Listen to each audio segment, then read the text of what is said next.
ሰላም እንዴት ናችሁ? ውድ አድማጭ ተመልካቾቻችን በያላችሁበት ሰላማችሁ ይብዛ። በቆይታችን እንግዲህ በርካታ ርዕሰ ጉዳዮችን የምንመለከት ይሆናል። ማንቸስተር ዩናይትድ እንግዲህ ከማኖ ኮኔ ጋር በግል ጉዳዮች ዙሪያ ከስምምነት መድረስ ችሏል። ከኦሌን ቹዋሚኒም ጋር በተያያዘ ወሳኝ የሆነ መረጃ ወጥቷል። እስከ ፕሮግራማችን መጠናቂያ ድረስ አብራችሁን ቆዩ።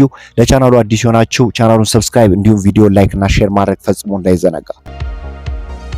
በማንቸስተር ዩናይትድ የዝውውር እቅድ ውስጥ ኦሌን ቹዋሚኒ እንደ ዋነኛና ተስማሚ አማካኝ ተደርጎ መታየቱ ካሁን ቀደም ተመላክቷል። የተጫዋቹ የአመራር ብቃት፣ ከፍተኛ የብቃት ደረጃ፣ ዓለም አቀፍ ተሞክሮ እንዲሁም በመከላከሉ ረገድ ያለው አቅም ተደምሮ ፍጹም ምርጫ እንዳደረገው ተገልጿል። በተለይም ከካርሎስ ካዝሜሮ መልቀቅ በኋላ ክፍተቱን ሊሸፍን የሚችል ተመራጭ ተጫዋች መሆኑ ተጠቁሟል። ይሁን እንጂ ዋናው መሰናክል ቹዋሚኒ ከሪያል ማድሪድ ጋር አዲስ ውል መፈራረሙ ሲሆን ስምምነቱ ሙሉ በሙሉ የተጠናቀቀ ሲሆን ሁሉም አስፈላጊ ሰነዶች ተፈርመዋል። በተጨማሪም ጆዜ ሞሪኒዮ ቹዋሚኒን በክለቡ ለማቆየት ከፍተኛ ፍላጎት እንዳለውና ለቅዱ ቁልፍ ተጫዋች አድርጎ እንደሚቆጥረው ተገልጿል። በአጠቃላይ የአሁኑ የተጫዋቹ ሁኔታ ግልጽ መሆኑንና ቹዋሚኒ በማድሪድ ቆይታውን እንደሚቀጥል ታምኖበታል እና ማንቸስተር ዩናይትዶች በዋነኝነት እንግዲህ በክረምቱ የዝውውር መስኮት ሊያስፈርሙት ከሚፈልጉት ተጫዋቾች ውስጥ ኦሌን ቹዋሚኒ በዋነኝነት ይጠቀሳል። ነገር ግን ዝውውሩ እክል እንዲገጥመው ያደረገው ነገር ምንድን ነው? በተለይ ሪያል ማድሪዶች በትናንትናው ዕለት ሲወጣ የነበረው መረጃ ሪያል ማድሪዶች ሮሪን ለማስፈረም ፍላጎት አላቸው። የሮሪን ፊርማ የማግኘት ፍላጎት አላቸውና ምናልባት ሮሪ ወደ ሪያል ማድሪድ የሚያቀና ከሆነ ኦሌን ቹዋሚኒ ወደ ማንቸስተር ዩናይትድ የሚመጣበት እድል ይኖር ነበረ። ሪያል ማድሪዶችም እንግዲህ መለሳለስን ያሳያሉ ተብሎ ይጠበቅ ነበር። እንዳለመታደል ሆኖ ግን ተጫዋቹ እንግዲህ ወደ በሪያል ማድሪድ ቤት የሚያቆየውን አዲስ ውል ለመፈረም መስማማቱና ሰነዶች ሁሉ መፈረማቸው ይህ ነገር ዝውውሩ ከባድ እንዳደረገው ነው። ይህ ነገር ደግሞ ዝውውሩን ከባድ እንዳደረገው ነው እየተገለጸ የሚገኘው። ይህንን ደግሞ እውቁ ጋዜጠኛ ፋብሪዚዮ ሮማኖ ነው ያሳውቀው። ጁቬንቱስ ሆላንዳዊውን አጥቂ ዮሹዋ ዝርክሲን ለማስፈረም ከተጫዋቹ ወኪሎች ጋር ንግግር ማድረጋቸው ተሰምቷል። የቱሪኑ ክለብ ተጫዋቹን በውሰት የመውሰድ ከፍተኛ ፍላጎት አላቸው። ዝርክሲም ወደ ጣሊያን ሴሪ ተመልሶ የመጫወት ፍላጎት ያለው ሲሆን ወደ ጁቬንቱስ ለማቅናት ፈቃደኝነቱን አሳይቷል። ማንቸስተር ዩናይትድ ተጫዋቹን የሚለቅ ከሆነ አዲስ አጥቂ ለማስፈረም ወደ ዝውውር ገበያውም እንደሚወጣ ይጠበቃልና ዩናይትዶች እንግዲህ እንደሚታወቀው በተለይም በዮሹዋ ዝርክሲ እንቅስቃሴ ደስተኛ አይደሉ። ይህ ተጫዋች እንግዲህ ለሼሽኮ ትክክለኛው ባካፕ ነው ወይ የሚለው ነገር ጥያቄ ሊያስነሳ ይችላል። በሼሽኮ ተቀይሮ በሚገባባቸው ጊዜያቶችም ትክክለኛውን እንቅስቃሴ አያሳይም። አንዳንድ ጊዜ ድል ሲሰጠው እንኳን በሚገባ መሰለፍ እንዳለበት የሚያስመሰክር አይነት ተጫዋች አይደለምና ለማንቸስተር ዩናይትድም እንግዲህ ችግር ጊዜ የሚደርስ አይነት ተጫዋች ነው ለማለት ጥያቄ ሊያስነሳ ይችላል። ታዲያ ዩናይትዶች ይህንን ተጫዋች ለመልቀቅ ዝግጁ እንደሆኑ ነው እየተገለጸ የሚገኘው። ይህ ተጫዋችም ከማንቸስተር ዩናይትድ የመልቀቅ እድሉ ወይም ደግሞ ወደ ጣሊያን የማምራት ፍላጎቱ ከፍተኛ እንደሆነ ታማኝ የሚባሉ የዜና አውታሮች እየገለጹት ይገኛሉ። ከአማካኝ ተጫዋቾች ጋር በተያያዘ ሌላ መረጃ ወጥቷል። በማንቸስተር ዩናይትድ የዝውውር ራዳር ውስጥ የሚገኘው ኤድዋርዶ ካማቪንጋ ከሪያል ማድሪድ መልቀቅ እንደማይፈልግ ተገልጿል። የዩናይትድ ሰዎች ከተጫዋቹ ወኪሎች ጋር ስለ ዝውውር ሁኔታ ለማወቅ ንግግሮች ማድረጋቸውንም ተገልጿል። ሆኖም ካማቪንጋ የሚፈልገው በሪያል ማድሪድ መቆየትና በጆዜ ሞሪኒዮ ስር መስራት መሆኑ ተነግሯል።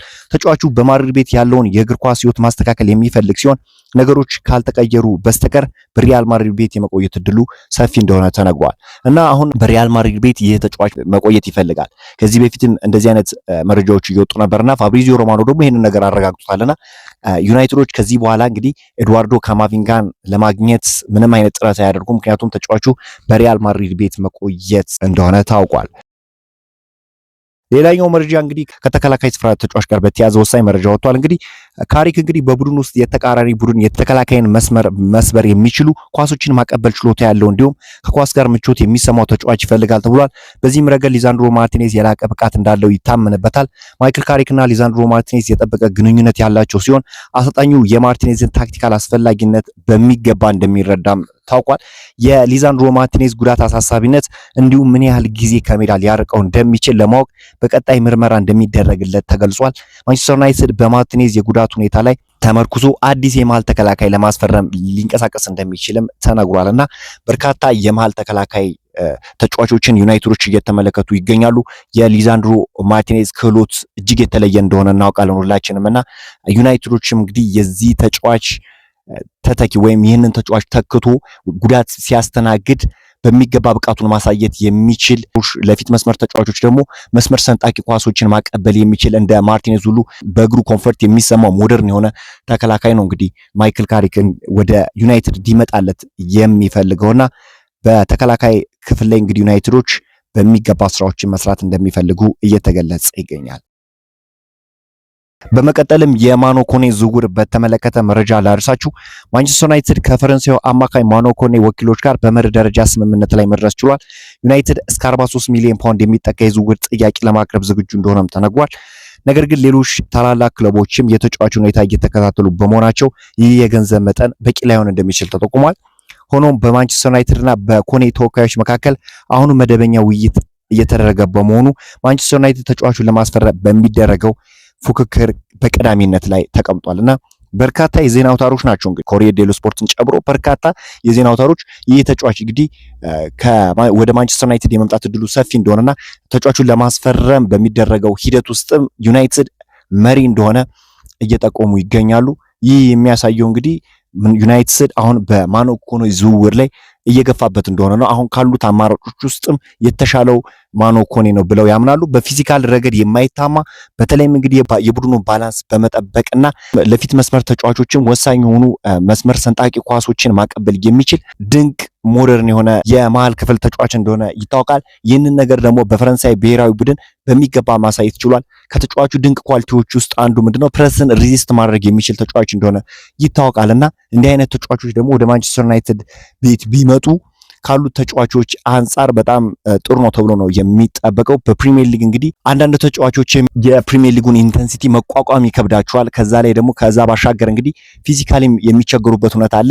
ነገር ግን ይሄ ተጫዋች እነዚህን ሁሉ መስፈርቶች ማሟላቱ በማንቸስተር ዩናይትድ ቤት በሚገባ ሌሎች ተጫዋቾች ጋር ተዋህዶ መጫወት ያስችሏል ተብሎ ይጠበቃል። ዩናይትዶችም የዚህን ተጫዋች ዝውውር ለመጨረስ እየሰሩ እንደሆነ እየተነገረ ይገኛል። ቀድሞ የማንቸስተር ዩናይትድ ተጫዋች የሆነው ዌስ ብራውን በማንቸስተር ዩናይትድ አሰልጣኝ ማይክል ካሪክ ትልቅ ተስፋ መሰነቁን ገልጿል። እርሱ ባለፈው የውድድር ዓመት ማንቸስተር ዩናይትድን ጥሩ ደረጃ ይዞ እንዲያጠናቀቅ አስችሏል ብሏል። ሁሉንም ነገር በሚገባ ተቆጣጥሮ ጨርሷልም ሲል አክሏል። በተጫዋችነት ዘመኑ ብዙ ጥሩ ነገሮችን አሳይቷል። በአሰልጣኝነት ጊዜውም ይህንን እንደሚያስቀጥል ተስፋ አለኝ ብሏል። አሁንም ካስፈረምናቸው ተጫዋቾች ጋር በቀጣዩ የውድድር ዓመት ጥሩ ነገር እንደምናይም ይሰማኛል ሲል ነው ዌስ ብራውን የተናገረውና በማንቸስተር ዩናይትድ ቤት ልዩ ነገርን እያሳየን ይገኛል ማይክል ካሪክ። እንዲሁም ከፍተኛ ገንዘብ ወጥቶባቸው የመጡ አሰልጣኞች ያላሳዩንንም ነገር ጭምር ነው እያሳየን ያለው። ከፍተኛ የራስ መተማመን አለው። የሚቀይራቸው ቅያሪዎች ውጤታማ ሆነው ተመልክተናል። ከምንም በላይ እንግዲህ የቡድኑን መንፈስ ማስተካከል ችሏል።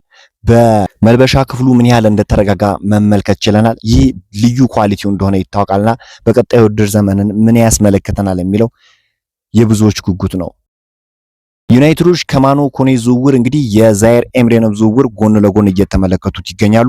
ምናልባት እንግዲህ እንደ ሁለተኛ አማራጭ ነው ይሄንን ተጫዋች እየተመለከቱ ያሉት። ምናልባት የማኖ ኮኔ ዝውውር የማይሳካ ከሆነ ጎን ለጎን የዛየር ኤምሬንም ዝውውር እየተመለከቱት ይገኛሉ። እኔ በበኩሌ ግን ሞር ወደ ማኖ ኮኔ ዝውውር ቢያመዝኑ የተሻለ ነው ባይ ነኝ። በእርግጥ በማኖ ኮኔ ዝውውር ላይ እንግዲህ በርካታ ክለቦች እንዳሉ ይታወቃል። ያው ዝውውሩ ከባድ ሊሆን ይችላል ከሌሎች ዝውውሮች አንጻር። ነገር ግን አንድ ማስተዋል ያለብን ነገር ማኖ ኮኔ በመሃል ክፍል ካሉት አማራጮች የተሻለ ሊሆን ይችላል። በአቋምም አንጻር ምንም እንኳን ካርሎስ ባሬባ በዲኤምኤፍ ሮል ላይ ከአቋሙ ሲሆን የተሻለ ቢሆንም ነገር ግን አሁን ካለው አማራጭ አንጻር ማኖ ኮኔ የተሻለ ነው ማለት ይቻላል። ትንሽ እንግዲህ ከተጫዋቹ ጋር የሚነሳበት ጥያቄ ምንድነው ከፊትነስ ጋር እንግዲህ ጉዳቶችን ያስተናግዳል። ከዛ ውጪ ተጫዋቹ ኳሊቲ እንዳለው ምንም ጥያቄ አያስነሳም። ሌላኛው እንግዲህ በማንቸስተር ዩናይትድ ተጫዋች ማርከስ ራሽፎርድ ላይ እንግዲህ በርካታ ክለቦች ፍላጎት እያሳዩ ይገኛሉ ተብሏል። ከነዛም ውስጥ እንግዲህ ቶተንሃም በግንባር ቀደምነት ይጠቀሳል። ከቶተንሃም ባሻገር እንግዲህ አርሰናልና ቼልሲም የተጫዋቹን ሁኔታ እየተመለከቱት እንደሆነና ምናልባት ዩናይትድ ዝግጁ ከሆነ ተጫዋቹን የግላቸው ለማድረግ እንደሚሰሩ ነው እየተገለጸ የሚገኘው። ይህ ጉጉታቸው የመነጨው ምንድነው ተጫዋቹ በሚገባ በፕሪሚየር ሊግ ራሱን ማሳየቱና ከስኪል ጋር በተያያዘ ምንም አይነት ጥያቄ አይነሳበትም። ያ ነገር እንግዲህ ጉጉታቸውን እንደጨመረ ነው እየተገለጸ የሚገኘው። ቼልሲና አርሰናል የተጫዋቹ ሁኔታ በቅርበት እየተከታተሉት ይገኛሉ።